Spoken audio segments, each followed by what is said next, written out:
Hello all. વાણિજ્ય વ્યવસ્થા અને સંચાલન વિષયમાં ચેપ્ટર નંબર 2 ધંધાકીય સેવાઓ ભાગ 1ની આપણે ચર્ચા કરી રહ્યા હતા. હું છું વિશાલ સુથાર અને શરૂ કરીએ આજનો આપણો આ વિડીયો. ગયા વિડીયોની અંદર આપણે શું જોયું હતું? તો ગયા વિડીયોની અંદર આપણે ચર્ચા કરી હતી વીમાના પ્રકારો વિશે, બરાબર છે. એમાં આપણે જીવનનો વીમો જે છે એના વિશે ચર્ચા કરી હતી. આ વિડીયોમાં શું જોઈશું? તો આ વિડીયોની અંદર વીમાના જે પ્રકારો છે એમાંથી જીવનનો વીમો તો આપણે સમજ્યા. બીજા પ્રકાર સામાન્ય વીમાના જે પ્રકારો છે એના વિશે આપણે ચર્ચા કરીશું. ઓકે, તો જોઈએ. તો આપણે કોઠામાં તો જોયું હતું કે સામાન્ય વીમો જે છે એના 3 પ્રકારો છે. તો સામાન્ય વીમાના 3 પ્રકારો છે: માલની હેરફેરનો વીમો, બીજો આગનો વીમો અને ત્રીજો અન્ય સામાન્ય વીમાઓ. બરાબર છે. તો વિદ્યાર્થી મિત્રો, આ પણ તમને 1 માર્ક્સમાં પૂછાઈ શકે કે સામાન્ય વીમાના કેટલા પ્રકાર છે અને કયા કયા. તો ફાવે. ઓકે, માલની હેરફેરનો, આગનો અને અન્ય સામાન્ય. તમને યાદ હોય તો માલની હેરફેરના વીમાના 3 પ્રકારો હતા. બરાબર છે. એ કયા કયા હતા? બરાબર છે, આપણે જોઈએ છીએ. ચાલો એક પછી એક. પણ હા, માલની હેરફેરનો વીમો એટલે શું? તમે એના શબ્દો જ સમજશો ને, બરાબર છે. શબ્દો જ તમને ખ્યાલ આવી જશે તો તમે આપોઆપ લખી શકશો. સરળ છે, એકદમ સરળ છે. શબ્દોને સમજો. માલની હેરફેર એટલે માલની એક સ્થળેથી બીજા સ્થળે લઈ જતા તેને પૂર્ણ કે આંશિક નુકસાન થવાનું જો જોખમ હોય તો તે અંગે જે વીમો લેવામાં આવે છે એ માલની હેરફેરનો વીમો કહેવામાં આવે. આના માલની હેરફેરના વીમાના 3 પ્રકારો છે. માલને એક સ્થળેથી બીજા સ્થળે લઈ જવો હોય તો કેવી રીતે લઈ જઈ શકાય? તો દરિયાઈ માર્ગે લઈ શકાય, તો એના માટે દરિયાઈ વીમો હોય છે ને. પછી હવાઈ માર્ગે લઈ શકાય, તો હવાઈ માર્ગે તમે લઈ જાઓ છો તો એના માટે શું હોય છે? હવાઈ વીમો હોય છે. માર્ગ મારફતે તમે લઈ જઈ શકો તો એના માટે માર્ગ અથવા તો રેલવે રસ્તા વીમો હોય છે. તો આ 3 જે વીમા છે, બરાબર છે, આ 3 વીમા આ માલની હેરફેરના વીમામાં આવે છે.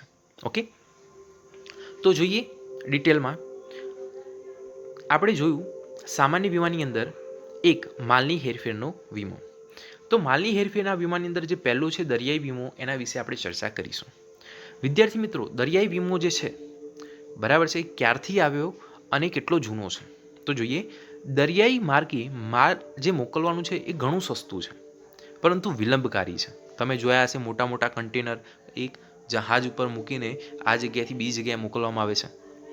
પણ હા, બાય એર તમે મોકલાવો તો એ જલ્દી પહોંચી જાય, બરાબર છે. પણ હા, દરિયાઈ માર્ગે તમે મોકલાવો તો એ સસ્તું તો પડે, પરંતુ વિલંબકારી અને જોખમી પણ છે. દરિયામાં એ જહાજ ડૂબી ગયું હતું, બરાબર છે, તો એ વિલંબકારી છે અને જોખમી પણ છે. પણ તમે જોવા જાઓ તો 18મી સદી પહેલાં મોટા ભાગનો આંતરરાષ્ટ્રીય વેપાર જે છે એ દરિયાઈ માર્ગે થતો હતો. આથી આ વીમાનો જે પ્રકાર છે સૌથી જૂનો અને સર્વવ્યાપી છે. વિદ્યાર્થી મિત્રો, 1 માર્ક્સમાં તમને પ્રશ્ન પૂછાય કે વીમાનો સૌથી જૂનો અને સર્વવ્યાપી પ્રકાર કયો છે? તો એ છે દરિયાઈ વીમો. દરિયાઈ વીમો બહુ જૂનો છે, બરાબર છે. તમે જોવા જાઓ એમાં કંપનીઓ, વીમા કંપનીઓ પણ ઘણી જૂની છે. જેમ કે એક કંપની છે લોર્ડ્સ ઓફ લંડન. આ નામની જે કંપની છે એ આ જે સંસ્થા છે એ દરિયાઈ વીમાની શરૂઆત કરી હતી એવું માનવામાં આવે છે. દરિયાઈ વીમાની શરૂઆત આ જે લોર્ડ્સ ઓફ લંડન જે છે એની કરી હતી. આ સંસ્થાએ 325 વર્ષોથી પણ વધારે પોતાની વિશ્વસનીયતા આજે પણ જાળવી રાખી છે. આજે પણ આ કંપની છે અને 325 વર્ષ ઉપર થઈ ગયા છે. વિદ્યાર્થી મિત્રો, કેટલું જૂનું છે. તમે જોવા જાઓ માલની હેરફેરની અંદર એ હતું દરિયાઈ વીમો, બરાબર છે. બીજો હોય છે હવાઈ વીમો. આ હવાઈ વીમો એટલે તો જોવા જાઓ તો 19મી સદીના ઉત્તરાર્ધથી હવાઈ માર્ગે માલ મોકલવાનું શરૂ થતાં હવાઈ વીમાની શરૂઆત થઈ. 19મી સદીની જ્યારે શરૂઆત થઈ ને, બરાબર છે, ત્યારે હવાઈ માર્ગે માલ મોકલવાનું શરૂ થયું.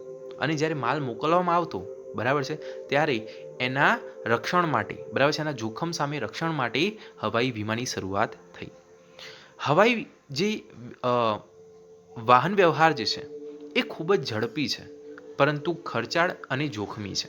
તમે એક સ્થળથી બીજા સ્થળે ખૂબ જ ઝડપથી, બરાબર છે, પોતાનો માલ સામાન પહોંચાડી શકો છો, પરંતુ હા, આ જે માલ સામાન પહોંચાડવાનો ખર્ચ છે એ વધારે હોય છે અને જોખમી પણ હોય છે. આથી હવાઈ વાહન વ્યવહાર મારફતે જો કિંમતી અને ઓછા વજનના માલની હેરફેર જ થાય છે. તમે જોવા જાઓ તો વધારે જે કિંમતી માલ સામાન છે એ હવાઈ માર્ગે મોકલવામાં આવે છે અને ઓછા વજનના માલની હેરફેર કરવી હોય તો હવાઈ વાહન વ્યવહાર જે છે ઝડપથી તમારે મોકલાવવું હોય તો આ ખૂબ જ હિતાવહ છે. તો આમ જોવા જાઓ તો દરિયાઈ અને માર્ગ જે આપણે જોયું ને ત્રીજો નંબર, દરિયાઈ પહેલો નંબર, તો દરિયાઈ અને માર્ગ વીમાની સરખામણીમાં હવાઈ વીમાનો જે પ્રીમિયમના જે દર હોય છે ને એ ઊંચા હોય છે. બરાબર છે, કારણ કે આ વસ્તુ મેં તમને કીધી ને ખર્ચાળ છે. હવાઈ સફર કરવા જાઓ તો એ ખર્ચાળ હોય છે. તો માલ સામાન અહીંયાથી ત્યાં તમારે મોકલો એ હવાઈ માર્ગે તો એનો જે વીમો છે બરાબર છે, એના પ્રીમિયમના જે દર છે એ ઊંચા હોય છે. તમારે વધારે પ્રીમિયમ ભરવું પડે છે. તો આ માલની હેરફેરનો વીમાનો બીજો પ્રકાર છે હવાઈ વીમો. એનો ત્રીજો પ્રકાર છે માલની હેરફેરના વીમામાં માર્ગ વીમો, એટલે કે રેલવે રસ્તા વીમો. બરાબર છે, નામ પરથી તમે વિઝ્યુલાઇઝ કરી શકો છો. રેલવેમાં માલ સામાન મોકલાવો હોય, રેલવેમાં કંઈ પણ પ્રકારની તકલીફ થાય છે, માની લો કે રેલવે જે છે બરાબર છે, જે માલ સામાન લઈને આવતી હતી એ વચ્ચે કંઈક પાટાની ખરાબી એ પડી ગઈ, તો બધો જ માલ સામાન જે છે ત્યાં વિખરાઈ ગયો. બરાબર છે, તો આપણને નુકસાન થાય. તો આના માટે આપણે શું કરીએ તો વીમો લઈ લઈએ. બરાબર છે, માર્ગ વીમો તમે જોતા હોવ તો ટ્રક જતા હોય ને ટ્રકના અકસ્માત થાય છે અને માલ સામાન જે ભરેલો હોય છે બધું વિખરાઈ જાય છે, ઢોળાઈ જાય છે. બરાબર છે, તો એના માટે આ પ્રકારના વીમા હોય છે. તો એને શું કહેવાય? માર્ગ વીમો અથવા તો રેલવે રસ્તા વીમો. માર્ગ વાહન વ્યવહારમાં જમીન માર્ગ અને રેલવે માર્ગનો સમાવેશ થાય છે. જમીન તથા રેલવે માર્ગો જે છે એ માલની હેરફેરના જોખમોમાં ખાસ કરીને તમે જોવા જાઓ તો ચોરી, લૂંટફાટ, માલની હેરફેરનું નુકસાન. બરાબર છે, ઘણા જે ટ્રક માલિકો હોય છે બરાબર છે એ પોતાનો ટ્રક મોકલાવે છે, પણ હા જે ડ્રાઈવર હોય છે વચ્ચેથી માલની જે હેરફેર કરી દેતા હોય છે. બરાબર છે, તો ઘણા પ્રકારે નુકસાન થવાના જોખમો હોય છે. તો આ જોખમની સામે રક્ષણ મેળવવા માટે માર્ગ વીમો લેવામાં આવે છે. તો વિદ્યાર્થી મિત્રો, આ સામાન્ય વીમાનો પહેલો પ્રકાર જે હતો માર્ગ વીમો એ આપણે જોયું. બીજો જે છે એ આગનો વીમો છે. બરાબર છે, પહેલો હતો માલ સામાનની હેરફેરનો વીમો. બરાબર છે, અને બીજો છે આગનો વીમો. હવે આગનો વીમો એ કયો વીમો? તો તમે વિઝ્યુલાઇઝ કરી જ લીધું હશે આગનો વીમો કેવી રીતે લેવામાં આવે છે અને શાના માટે હોય છે? આગ માટે. બરાબર. માલ તેમજ મિલકતની ચોક્કસ રીતે લાગેલી આગની પરિણામે પૂર્ણ અથવા તો આંશિક નુકસાન થાય અથવા તો નાશ પામે તો નુકસાન વળતર આપવાના વચનના બદલામાં પ્રીમિયમનું અવેજ મેળવી જે કરાર કરવામાં આવે છે એને શું કહેવામાં આવે છે? આગનો વીમો. માની લો કે ચોક્કસ રીતે આગ લાગે છે, ચોક્કસ રીતે એટલે કોઈ પણ આકસ્મિક રીતે. બરાબર છે, એ શરતો હોય છે કે આ રીતે જો આગ લાગશે બરાબર છે તો તમને વીમાની રકમ મળશે. બરાબર છે, પછી જે માલ સામાન છે વીમો લઈને પછી દિવાસળી ચોંપી દે તો એ ચોક્કસ રીતે આગ લાગી એમ કહેવાય નહીં. બરાબર, તો કોઈ ચોક્કસ રીતે એટલે કે નિયમો મુજબ, બરાબર છે, વીમા કંપનીના પોતાના નિયમો હોય છે. બરાબર છે, તો નિયમો મુજબ જો આગ લાગે છે તો એના પરિણામે અંશતઃ અથવા તો પૂરેપૂરું જો નુકસાન થાય છે, નાશ પામે છે, તો એ નુકસાન વળતર માટે જે પ્રીમિયમ ભરવામાં આવે છે એનું જે હવે જે મેળવે છે બરાબર છે પ્રીમિયમનું, એ જે કરાર થયો એને આગનો વીમો કહે છે. એકદમ સાદા સિમ્પલ શબ્દોની અંદર તમને આગનો વીમો સમજાયો છે. તો વિદ્યાર્થી મિત્રો, આગનો જે વીમો છે આની અંદર એક સિદ્ધાંત ખૂબ જ અગત્યનો હોય છે. જ્યારે આપણે સિદ્ધાંતો ચાલતા હતા ત્યારે મેં આગનું જ ઉદાહરણ લઈને તમને સમજાવ્યું હતું. બરાબર છે, પણ હા અહીંયા તમે જુઓ તો અહીંયા કયા સિદ્ધાંતનો વધારે સારો ઉપયોગ થાય છે? તો અહીંયા આગના વીમામાં વીમા યોગ્ય હિતનો સિદ્ધાંત આગ્રહપૂર્વક આનો અમલ થાય છે. વીમા યોગ્ય હિતનો સિદ્ધાંત એટલે શું? મેં તમને કીધું હતું છેલ્લો જે સિદ્ધાંત છે વીમા યોગ્ય હિતનો સિદ્ધાંત એટલે તમે જે વસ્તુમાં બરાબર છે માલિકી હક ધરાવો છો એનો જ તમે વીમો લઈ શકો છો. એને શું કહેવાય? વીમા યોગ્ય હિતનો સિદ્ધાંત. બરાબર છે, તમે કોઈ બીજાનું મિલકત ઉપર તમે વીમો લઈ શકો નહીં. બરાબર છે, પછી તમે જઈને દિવાસળી મૂકી આવો બરાબર છે, એ ભડકે પડે ને આપણને પૈસા મળે ના, આવું ના થાય. બરાબર છે, તો આગના વીમામાં વીમા યોગ્ય હિતનો જે સિદ્ધાંત છે એ આગ્રહપૂર્વક એનો અમલ થાય છે. વીમો ઉતરાવતી વખતે તેમજ માલ સામાન જે છે તમારું જે માલ મિલકત છે એને આગથી નુકસાન થાય ત્યારે વીમાદારનું માલ મિલકતમાં અચૂકપણે વીમા યોગ્ય હિત હોવું જોઈએ. જો વીમા યોગ્ય હિત એમાં નથી તો તમને એના જે પૈસા છે એ મળે નહીં. તમારે સાબિત કરવાનું થાય કે આ જે માલ સામાન છે, આ જે મિલકત છે એ મારી છે. ઓકે, તો આ છે આગનો વીમો. આના પછી આપણે જોઈએ તો છે અન્ય વીમા. વિદ્યાર્થી મિત્રો, અન્ય વીમામાં ઘણા પ્રકારના વીમા હોય છે, અજીબો ગરીબ પ્રકારના વીમા હોય છે, બરાબર છે. વીમા વ્યવસાયની વાત કરીએ તો વીમા વ્યવસાયમાં વૈવિધ્યકરણ આવ્યું. અત્યારે જોવા જતો તો ઘણાય વીમા કંપનીઓ તમને વીમા આપવા માટે તૈયાર છે, બરાબર છે. તમે ગૂગલ કરશો એટલે તમને એટલી બધી કંપનીઓ દેખાશે ને અલગ અલગ પ્રકારના વીમા, બરાબર છે, ભાત ભાતના વીમા. તમે એક વીમો અહીંયાથી લો છો ને એક વીમો ત્યાંથી લો છો, પ્રીમિયમ અહીંયા વધારે છે ત્યાં ઓછું છે, ત્યાં અલગ અલગ પ્રકારની સર્વિસીસ આપે છે, બરાબર છે. ઘણી જગ્યાએ હવે તો ઓનલાઈન 5 મિનિટમાં વીમા એ મળે છે, બરાબર છે. તો વીમા વ્યવસાયમાં ઘણા બધા વૈવિધ્યકરણ આવ્યા. આ આવવાને કારણે વીમામાં અનેક પ્રકારના નવા જે પ્રકાર છે એ અસ્તિત્વમાં આવ્યા. આમ જોવા જાઓ તો અલગ અલગ પ્રકારના વીમા, જેમ કે કોઈ ગાયક છે એ તેના ગળામાંથી સૂર માટે વિશિષ્ટ વીમો લે છે. ગાતા ગાતા એના ગળાને કંઈક થઈ જાય છે, બરાબર છે, તો એની જે આજીવિકા છે, બરાબર છે, એ ગળાથી જ છે. તો એનું ગળામાંથી સૂર જો વ્યવસ્થિત નથી આવતા અથવા તો એ જે સૂર છે, બરાબર છે, એના જતા રહે છે કોઈ પણ કારણોસર, બરાબર છે, તો એ એના માટે વીમો લઈ લે તો એને ફાયદો થાય. આ પછી જોવા જાઓ તો વાહન વપરાશથી અન્યને થતા નુકસાન વળતર આપતા ત્રાહિત પક્ષના વીમો, બરાબર. તમે ઘરે પૂછજો પપ્પાને, બરાબર, તમારા પપ્પા મમ્મીને પૂછજો કે ત્રાહિત પક્ષનો વીમો એટલે શું. તમારી ગાડી છે, તમારી બાઇક છે, તો એમાં ત્રાહિત પક્ષનો વીમો લીધો છે પપ્પા તમે? તો પૂછજો, તો પપ્પા તમને સમજાવશે. વિદ્યાર્થી મિત્રો, આ ત્રાહિત પક્ષનો વીમો એટલે શું? કોઈ વ્યક્તિ કાર લઈને જાય છે, સામેથી કોઈ વ્યક્તિ, બરાબર છે, પોતાની બેદરકારીથી અથવા તો ખબર નહીં કેવી રીતે, બરાબર છે, અચાનક આવી જાય છે અને કાર જે જઈ રહી છે એને થોડાક અડાડીને નીકળી જાય છે, એને થોડું ઘણું વાગે છે, બરાબર છે. હવે એને વાગ્યું, પેલો ભાઈ ઊભો રહે છે કારવાળો, એને લઈ જાય છે હોસ્પિટલ, એને કંઈક ખર્ચો થાય છે, બરાબર છે. માની લો કે 20,000 જેવો ખર્ચો થયો, તો 20,000 કોને આપવાના થાય? કોને આપવાના થાય? પેલા કારવાળાને. પણ હા, જો એને ત્રાહિત પક્ષનો વીમો લીધો હોત, બરાબર છે, અને વીમા કંપની ત્યાં આવે, ઇન્સ્પેક્શન કરે કે આ જે વ્યક્તિ છે, બરાબર છે, એની બેદરકારીને કારણે આવ્યો છે ને ચલો આ કાર ડ્રાઈવરનો અથવા જે કાર માલિક છે એનું કોઈ પણ વાંક નથી, તો વીમા કંપની ત્રાહિત પક્ષને, એટલે કે જે વ્યક્તિને અહિત થયું છે, નુકસાન થયું છે, એને વળતર આપતો જે વીમો છે એ કયો વીમો છે? ત્રાહિત પક્ષનો વીમો, બરાબર છે. તો આ પ્રકારનો વીમો આગળ જોતા ઘણા બધા વીમા આવે છે. કામદાર વળતરનો વીમો છે, બરાબર છે. તમે જોવા જાઓ તો શ્રમિકો માટેનો વીમો છે.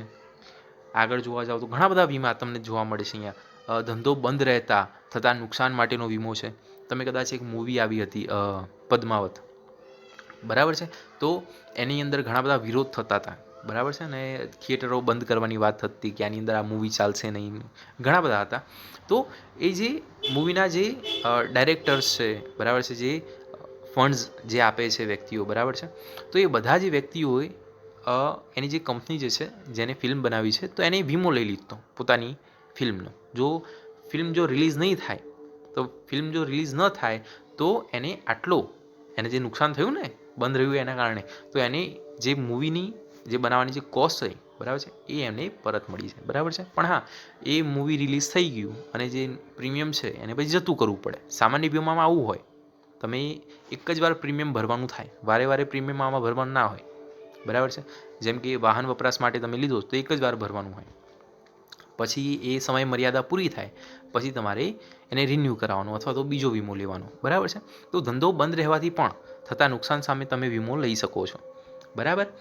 બીજા ઘણા બધા વીમા છે, જેમ કે વિદ્યાર્થી સમૂહની તથા સામાન્ય અને સામાજિક નુકસાન વળતર વીમો, બરાબર છે. સ્કૂલ તમારો વિદ્યાર્થી સમૂહ વીમો લે છે, બરાબર છે. તમે કોલેજમાં જાઓ, તમારા ભાઈ બહેન તમારા કોલેજમાં ભણતા હોય ત્યાં પૂછો તો કોલેજ વીમો લે છે, સ્કૂલ વીમો લે છે, બરાબર છે. તો વિદ્યાર્થી સમૂહનો જે સામાન્ય અને સામાજિક નુકસાન વળતર વીમો છે એ સાથે સાથે દાક્તરી સેવા શુશ્રૂષા એટલે સેવા ચાકરી, બરાબર છે. દાક્તરી સેવા ચાકરી માટે વળતરનો વીમો, કર્મચારી દ્વારા થતી જે છેતરપિંડી છે, બરાબર છે, એના માટે માલિકને થતા જે નુકસાન જે છે એના વળતર માટે વીમો, બરાબર છે.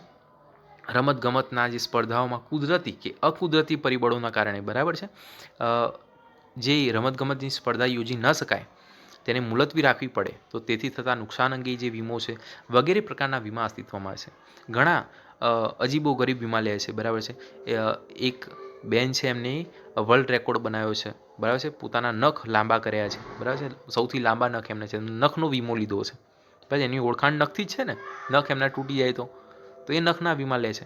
તો અલગ અલગ પ્રકારના જે વીમા છે, બરાબર છે, એ લેવામાં આવે છે. આ બધા અન્ય વીમા છે. પણ હા, આ બધા વીમાથી એક વિશિષ્ટ પ્રકારનો અન્ય વીમો છે, એના વિશે જોઈએ. તો અન્ય વીમાની અંદર એક વિશિષ્ટ પ્રકારનો વીમો છે જેના વિશે તમે સાંભળ્યું હશે, મેડિક્લેમ. બરાબર છે. તો એ અન્ય વીમામાં આવે. તો મેડિક્લેમ એટલે શું? તો વ્યક્તિના આરોગ્યની જાળવણી અને સારવાર માટે ખૂબ ખર્ચ કરવો પડે છે. જે વીમો ઉતરાવનાર જે વ્યક્તિ છે એ વ્યક્તિએ નક્કી કરેલી શરતો અનુસાર વીમા કંપની વીમા પ્રીમિયમના બદલામાં માંદગીનો જે ખર્ચ છે, એ જે બીમાર થાય ને, તો એ બીમારીનો જે ખર્ચ છે એ ભરપાઈ કરી આપે તેવી વીમા પોલિસીને સ્વાસ્થ્યનો વીમો એટલે કે મેડિક્લેમ ઇન્સ્યોરન્સ કહે છે. વિદ્યાર્થી મિત્રો, કોઈ વ્યક્તિ છે, બરાબર છે, માંદો થાય તો એનો જે ખર્ચ છે, માંદગીનો ખર્ચ, એ વીમા કંપની ભરી આપે. તો એવી જે પોલિસી જે છે, બરાબર છે, એને શું કહીશું? સ્વાસ્થ્યનો વીમો. બરાબર છે વિદ્યાર્થી મિત્રો. આપણે જોયું હતું આગળ LIC. તો LIC જે છે એ સ્વાસ્થ્યનો વીમો જો કે હવે ચાલુ કર્યો છે, બરાબર છે, એક છે મેડિક્લેમ એની અંદર. પણ હા, એ જિંદગીનો વીમો જ આપે છે, બરાબર છે, હયાતીનો વીમો જ આપે છે, સ્વાસ્થ્યનો વીમો આપતી નથી. મેઇન જે છે એનું ફિલ્ડ, બરાબર છે, એ જીવનના વીમામાં છે. ઓકે. સ્વાસ્થ્યનો વીમો જે છે એ અલગ છે, એ સામાન્ય વીમામાં આવે, અન્ય વીમામાં આવે. ઓકે. તો આ વિડીયોમાં આટલું જ. વધુ આપણે આવતા વિડીયોમાં જઈશું.